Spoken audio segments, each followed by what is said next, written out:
This is your one and only 𝐵𝐸₪ with your daily dose of video goodness, and welcome back to another informational Valheim video. Today, I'm going to show you how to industrialize the Greydwarf spawner. Let's get to it. So we need to start this video with a quick disclaimer. This is not my original idea. This idea has been around for quite some time now. I've had plenty of people contact me about doing a video about it. I've seen it all over Reddit. It's been around. The only thing I've done in this situation is I've 𝐵𝐸₪ it. I've made it absolutely foolproof and as easy as possible. So I've seen a lot of different versions of this where people dig a pit around this thing, and there's a much easier way to go about it to ensure that they spawn exactly where you want them to spawn every single time. So the first thing you're going to need to do is stop this thing from spawning when you find one. You can see we have 3 right here. It seems to always spawn at least 3 and have 3 types of Greydwarfs around. So what we're going to do is we're going to go out of here. We're going to go a little bit away from it. I'm going to go out of ghost mode, and I'm going to show you how to go about stopping this thing from spawning. Okay, so we're out of ghost mode. Now, the easiest way to go about doing this is to just have a shield. I'm going to use the bronze buckler for this, which is going to work relatively well. And you're going to need a pickaxe. You're going to need a hoe. You can also knock them in there with a hammer, but honestly, the shield's just the easiest because the point in which you're going to start to try to do this should be Bronze Age, and they shouldn't be that big of a deal for you to deal with. So we're out of ghost mode. What we're going to do is we're going to run up here and we're going to get all of their attention. Now, you do not want to kite them too far away, and you need to dig a hole relatively close by so that this thing recognizes that they are there. So what we're going to do is just come like right over here. Well, let's see. Find some place that's easy. We're in kind of a crappy spot here. It looks like we have a spot right here. Shouldn't be too bad. So we're going to grab our pickaxe and we're going to dig down. And then what you do is just kind of kite them around, and then you can just run by there and dig. Like so. And then jump out. And you can see we kited just a little too far away, and now we have more than what we ideally what we want to do with here or deal with here. So once they stop once they do not get into the hole, you know it's deep enough. Like that guy right there, he's now stuck. So now what we can do is we can grab our shield and we can attempt to block them in there. But honestly, the brutes are not really they're gonna be a pain in the butt. So what I'm going to do is just kill the brutes. And now we got one of these little guys, which is super easy to get into the hole. So there we go. And now we're going to wait for it to spawn another one. There we go. We got another one. So what we're gonna do is we're just gonna bring him over here. And then just shove him right in the hole like so. Now at this point, they should be close enough that this thing registers that there's 3 in the general area, and it will not spawn anymore. Now what you want to do is you want to go through and just kind of clear out the area so that you can work easily. So we're just going to knock down some of these trees, and I'm just going to clear out this area a little bit. All right, so there we go. The area is nice and clear. So now what you're going to need to do is place down your workbench so that you can be able to work in the area, because we're going to raise the ground around this. So we're going to just place a workbench down relatively close by. Let me place it, game, like so. So that's big enough area. You can see it goes all the way out over there. That's a big enough area that we can work. We may have to move it back from this area just a little bit. Now what we want to do is we want to stand here level with this thing, and we're just going to flatten the area level with it so that it's all level around here. This is very important. You want to make sure that not only it's level for your convenience, but you don't want any irregularities, because you want to be able to control the spawner and what the spawner is doing. And in order to do that,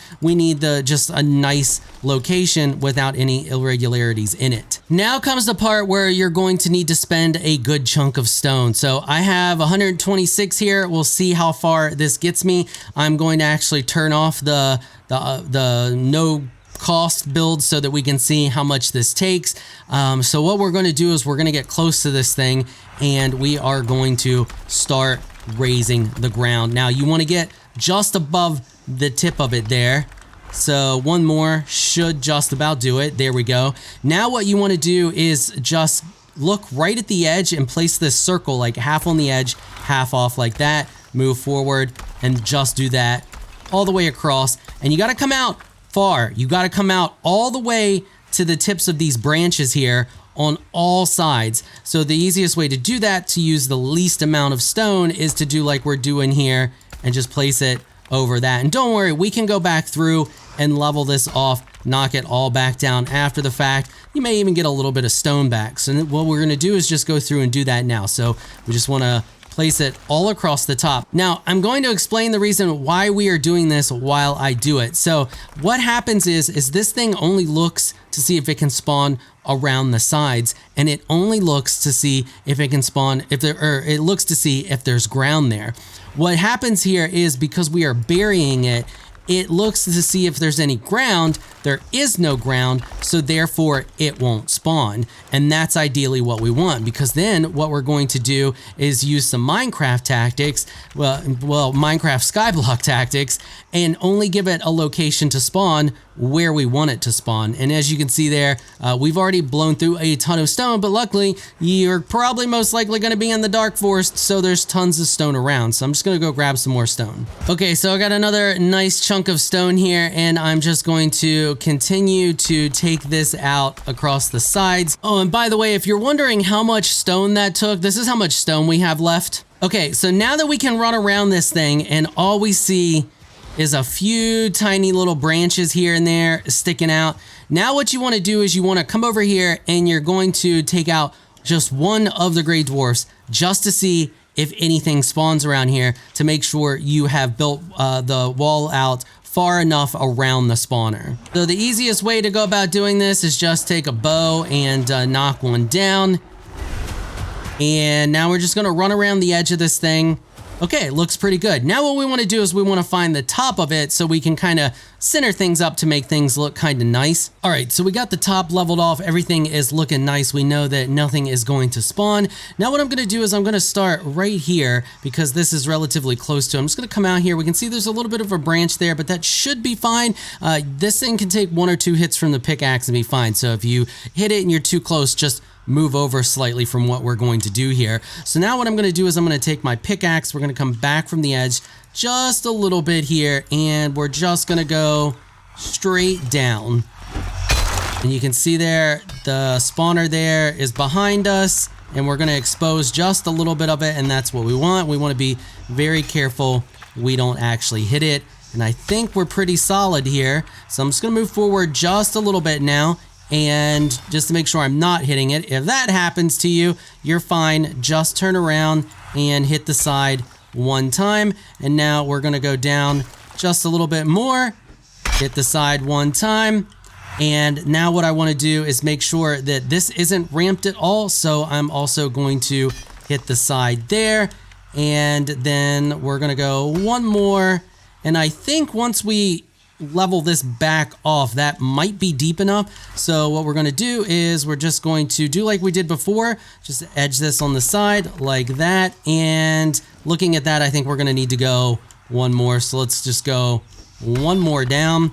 Okay, and now what we're going to do, now you may or may not notice some incontinuities in this video. I had to reshoot some of this after the patch because they broke what I was originally going to do. So we're going to just shoot one of these guys real quick, and now it should spawn another one down in that hole. We want to make sure that it is going to, and everything is working properly. And having 2 over here should ensure that we only get 1 to spawn. And we did. Look, there you go. He spawned. Fantastic. Now, what we want to do to stop another one from spawning when we kill this guy is cover the top of this thing. It needs view of the sky. So in order to stop them from spawning, all we have to do is cover the top of it. So what we're going to do is just take some floor pieces, and we're going to make sure that none of this area here is exposed to the sky. So we're just going to go like that, and that should be pretty good. Now I should just be able to shoot this guy and not have to worry about another one spawning. Okay, so now what I'm going to do, I'm just going to hang out for a second and just make sure that another one does not spawn. And then I'm going to show you how you can place a fire down there to burn these guys to auto farm them. Okay, so we have our hole here. It's shut down currently. Now what we need to do is we need to place our fire. So you can go through here and you can place a campfire down in here. And when they spawn, they'll land on the campfire, they'll take damage and die. However, with the most recent patch, whenever the campfire deals damage, it also takes damage, so you'd have to keep placing them down there. The other thing you can do is you can just let this fill up with 3 at a time, and then you can come over here and you can just manually kill them. You can just use a bow, shoot them, and farm them that way. But if you want to auto do it and not have to deal with placing a new campfire as often, what we're going to do is we're going to take this back a little bit because we need room to work. So we're just going to hit this twice to make sure we stay the same level. Twice. Okay, there we go. Now we got a little room to work. Now, you can do this a couple of different ways. You can use the 45 degree or the 26. So I prefer the 45 and because it's slanted more. And we're just going to place that along the back wall up just a little bit and kind of towards the center. Now you're going to need to be an Iron Age to do this because you're going to need the brazier. And what you're going to do is you're going to line that brazier up and you're going to pull it ever so slightly up out of the ground like so. And now, because it's in the ground, we can remove the top and it's stable, as you can see, and we can still add coal to it. Now, there is a bit of a downside to this because they can and will attack this, but they can and will attack your campfire as well. But this will, for sure, burn them. So now what we're going to do is we're going to use our method to not use up as much stone, and we're just going to place this back. And you can leave a little bit of room here, but you kind of want to make sure that they're standing on that brazier as much as possible. And if you wanted to, you can put another one in there. But what I'm going to do, I'm just going to kind of bring this up there like that. And now I'm going to bring it, or actually I think I'm just gonna level it off. Okay, there we go. So we have everything set. Now what we can do is we can just jump up here and we can remove our ceiling pieces here. And we can go over here and we can murder these guys. Okay, now if we wait patiently, you can see one of them spawned, he lands on it, he's taking damage, and he's dead. Now let's talk about how you can beautify this, because you may want to make it pretty. You can even go as far as putting a base on the top of it, but there's a few things you have to keep in mind here. One is they're not spawning down here in the bottom. They're spawning on these sides. You need to leave room on the sides for them to spawn. You can't cover it up. So if you're going to go placing floor pieces here, nope, helps if I get a floor piece, you want to leave about this much space all the way around it. Same thing on the back here. You want to leave about that much space.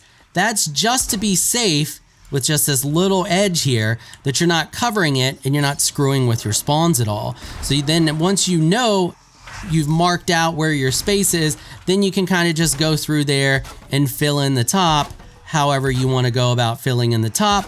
Just make sure that you leave a little bit of room around there. On the sides don't matter. You can fill in the sides however you want to fill in the sides. You can completely cover this whole thing as long as you leave this space here open and leave a small little gap around the edge here. To gather the resources in there, you just jump in there. You're going to take a little bit of fire damage, but it's nothing to worry about, and I can demonstrate that for you. Okay, so let's pretend we got a bunch of stuff in there. We have it capped off. We killed the guys that were in there. We're just gonna jump in there, jump back out. You've collected all the stuff that's in there. You've taken a few little tiny points of damage, but with something just like sausages and fish, you're gonna have enough hit points that it's not gonna be a big deal for you. So ideally, this is something you could set up here. You can have a little house to the back of this, that way you're always in the area. They are constantly spawning, and you can just come down here and harvest the goodies whenever you want. If we jump down here and we take a look, you can see I have a massive pile of goodies in there. So all I have to do, I'm gonna wait till this dude's dead, and I don't even have to block it off if I don't want to. I can run down in there, grab it all. You can see I burned for a tiny little bit of damage, and yeah, we're good to go. I had to replace one of my braziers. That's why you can see the metal and stuff in there. You can actually replace them from here. It's a little tricky, but all you have to do is just grab one of the beams, place it towards the back like so, and then grab your brazier and just kind of eye it up. If you have one of the idiots in there, obviously you can't, so let's kill him. And you just kind of look down like so and eye it up until you can see there we can place it, but that's going to be a little too high because it's placing on top of the other one because I already have them in there. So if they break them, it's no big deal because you'll get all the resources back. and you can just easily replace them from here. It's a little more difficult to do than it is if you dig out and then you're down there level with it, but it is doable. But yeah, that's pretty much all there is to it. And if for any reason you need to make any drastic changes to this thing, all you do is just tear down your front here so that they can escape, then kite them over to your hole, shove them back in the hole over here, and then this thing won't spawn anymore, and then you can make drastic changes to it once again. Like if you need to like fill all this back in, tear it down, whatever you want to do. If you just need it to shut down and you can't build a roof over top of it for whatever reason. Okay, that's pretty much it for this one. I'm going to stop rambling. Hopefully you guys found this helpful and informational. I know this is one that people have been wanting for a while, so hopefully you enjoyed it. If you did, consider hitting the subscribe button and the notification bell so you can be notified when I upload other Valheim guides. All right, that is going to wrap it up for this episode. If you like what you saw, consider hitting that sub button. I want to give a big thank you to my patrons for making this episode possible. Y'all are absolutely amazing people. If you'd like to join my elite crew Patreon supporters, please check out the link in the description below. If you enjoyed this video, please leave a comment down below. Let me know what you thought. If you're shy, you don't like to comment, just hit that thumbs up button and show your support. Until next time, thanks for watching.